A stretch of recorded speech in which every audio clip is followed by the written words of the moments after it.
Hello, everybody. I am Karma, the life coach. So, today we are going to speak about how exactly we can cope with loss. So, that is our topic today, how to cope with the loss of your loved ones. So, now a lot of people go through very difficult situations when somebody that is close to them or somebody that is very dear to them passes away, and it's a very intense situation for them, very painful, and sometimes even to the point that it decapacitates them from facing life head on, to the point of having various issues with respect to trusting people, with respect to going ahead with one's life, with respect to moving on, and so on and so forth. So I've come up with a cool little formula that you can start using to deal with loss. So the first step we want to do is celebrate. Now, that sounds very, very awkward for dealing with loss. Like, how can I celebrate when I lost someone that I loved? Your question is very valid. The answer is this. Now, I'm not asking you to celebrate your loved one's death.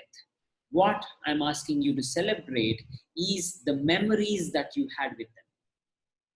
Okay, now I'm more than sure if you're suffering their loss so much, you would have had so many moments in your life with them that you really cherished, that you really relished and enjoyed, and so on and so forth.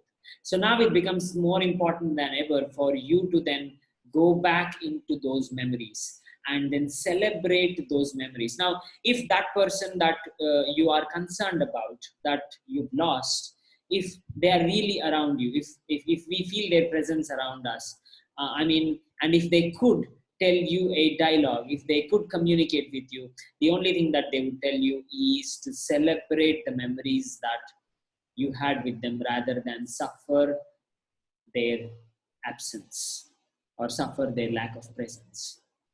So the first thing you want to do is go back into those memories, and as I said, celebrate these memories that you have with them rather than suffering their absence or lack of presence. So go ahead, celebrate their memories, sing songs about them, write poems about them, and make it a very, very happy setting for yourself. Now, the second thing you want to do is feel their presence. Even if they have passed away, even if they are not physically present around you anymore, the most important thing is for you to feel safe, feeling that they are still present around you and that they are guarding you through mystical ways that the human mind and logic probably cannot conceive, but there are definitely forces out there that can make you feel their presence. So the second step in the process is you continuously feel their presence and you do not sell yourself into the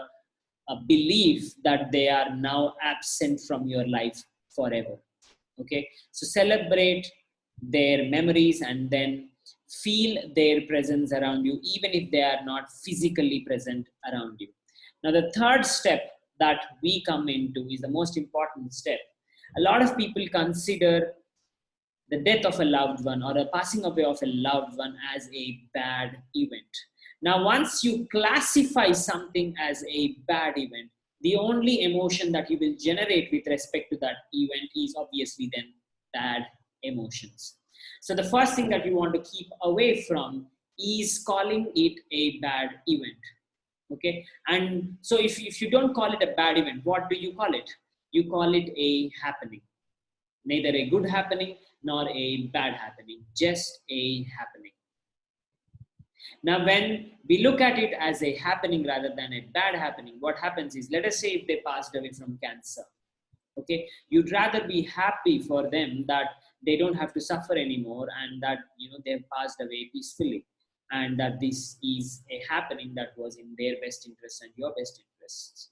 And you can apply this to various contexts. The first thing is for you to stop calling it a bad happening. Start calling it a happening, and then only you will be able to look at the brighter side of the picture than be bogged down by the fact that they are not physically around you anymore. So that is the 3 steps, guys.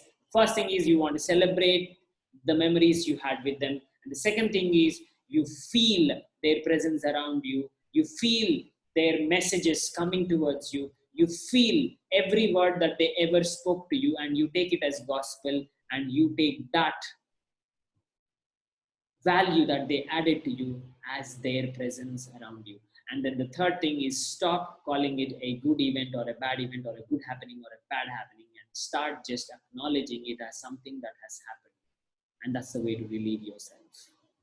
Now, guys, this is what I would like you to implement and feel and start feeling better about what has happened to you.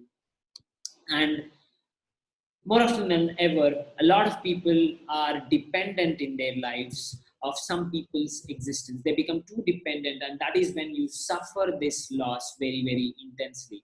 If you are among those people who tend to easily become dependent on other people, I have a cool free ebook for you that I can send it to you on the mail. All you have to do is just go down below into the description and submit your contact details there, and you will find the book in your inbox. And that book will give you some hacks on how you can start becoming someone who will not be so dependent on other people or even the loved ones in their life.